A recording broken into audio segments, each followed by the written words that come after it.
La pluie a été rare cet hiver dans le Berry. Quelles conséquences pour les sols et les nappes phréatiques? On en parle avec Jacques Lucbert, le président d'Indre Nature.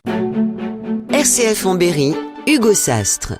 Jacques Lucbert, que provoque une rareté des pluies? Le problème du manque de pluie provoque surtout une baisse du niveau des cours d'eau, des débits des cours d'eau, plus que celui des nappes phréatiques. Pour le moment, les nappes phréatiques sont en phase de recharge, mais elles se rechargent effectivement beaucoup plus lentement qu'habituellement. Leur niveau reste pour le moment assez faible, effectivement. Il y a des cours d'eau qui sont à sec déjà? On a déjà des petits cours d'eau qui sont effectivement à sec. Concrètement, il y en a un qui traverse les terrains chez moi. Il s'est arrêté de couler en début de cette semaine, alors qu'il coulait depuis le milieu de l'hiver. Là, il s'est arrêté. Il reste de l'eau dedans, mais ça ne coule plus. Effectivement, on a des petits cours d'eau qui sont à sec, mais surtout, on a des débits aujourd'hui qui sont très très très en dessous de la normale. Sur la Creuse par exemple, on est à moins de 40% du débit normal. Quelles conséquences du coup ça peut avoir à toutes ces anormalités en quelque sorte? Ça peut avoir des conséquences d'abord sur la recharge des nappes alluviales, ce sont les nappes qui sont liées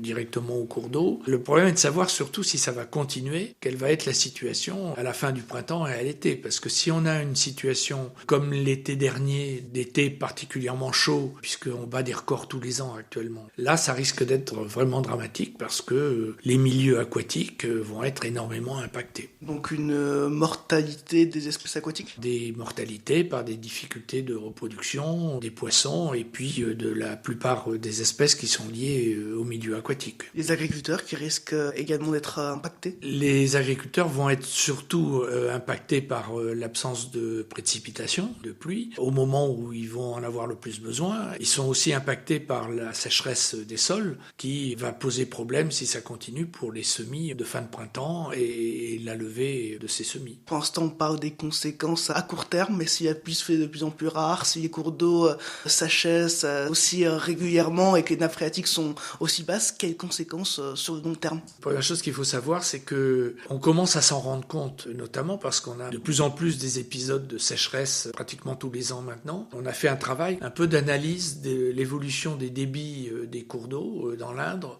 depuis une trentaine d'années. D'ores et déjà, on peut constater par rapport à il y a 30 ans une baisse de l'ordre environ 20%, on est plutôt dans les 17%, mais une tendance très nette de la baisse des débits des cours d'eau depuis 30 ans. Donc en fait, le réchauffement, il est déjà à l'œuvre chez nous. Si on continue les projections, ça veut dire que vers 2050, on va se retrouver avec des débits moyens qui seront certainement de l'ordre de 40%, voire plus en dessous de ce qu'elle était il y a 30 ans. Mais surtout, ce qu'il faut savoir, c'est que la répartition va beaucoup changer. C'est-à-dire que si on a une baisse moyenne de l'ordre de 40% des débits, ça veut dire qu'en été, on va avoir des baisses beaucoup plus importantes et on va avoir des assecs beaucoup plus importants. Donc on va vers des sécheresses estivales extrêmement grandes. Merci Jacques Lucbert, on rappelle que vous êtes le président d'Indre Nature. Vous nous parliez des conséquences de la rareté des pluies cet hiver.